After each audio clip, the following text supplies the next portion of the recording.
В ближайшие 2 года Коми Авиатранс должен выйти на стабильные полеты внутри республики. Такую задачу предусматривает план финансового оздоровления компании. Банкротство Коми Авиатранса, напомню, остановлено. На признание авиапредприятия банкротом настаивала государственная транспортная лизинговая компания из-за более чем 100-миллионного долга. Стороны пошли на мировую и договорились о рассрочке по выплате долгов только после личного вмешательства главы Коми. Дело арбитражный суд прекратил. Реструктуризация долгов позволит поэтапно стабилизировать работу главного регионального авиаперевозчика и откроет возможности для новых вложений в развитие предприятия.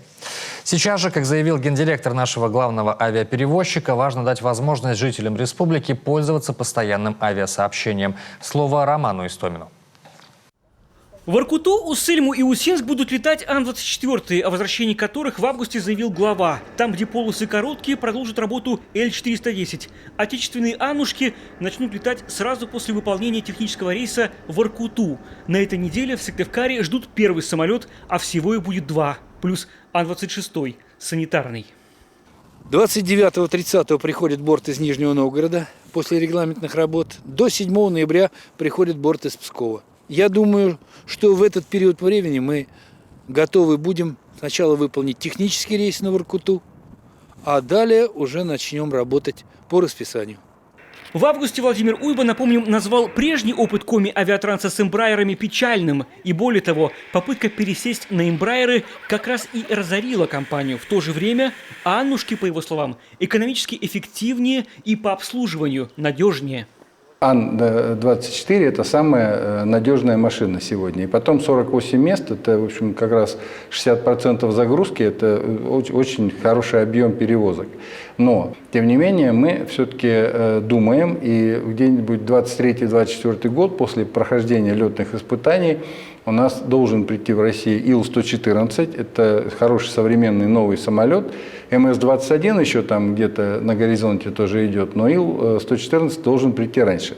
Соответственно, мы, конечно же, будем приобретать самолеты новые, но отечественные. Благодаря личному вмешательству главы республики банкротство Коми Авиатранса удалось остановить. 4 месяца заняли переговоры с государственной транспортной лизинговой компанией, которая не просто пошла на уступки, но предварительно начала переговоры с республикой и о передаче 5 вертолетов в течение 2 лет. Что касается перспектив предприятия, здесь достаточно четко можно сказать, что мы двигаемся с учетом тех решений и распоряжений главы республики по развороту ситуации в положительный вектор. Сейчас достаточно в плотном графике завершаются работы по организации внутреннего авиасообщения. Общая сумма задолженности составляла на момент заключения мирового соглашения более 160 миллионов рублей. На сегодняшний день она реструктурирована 3 единообразными мировыми соглашениями. Выплаты у нас начинаются по данным мировым соглашениям с ноября текущего года. Далее по коммунальным технологиям сумма у нас задолженности составляла около 700 миллионов рублей. Она также была еще в июле месяце реструктурирована. Выплаты по ней осуществляются в установленном регулярном режиме.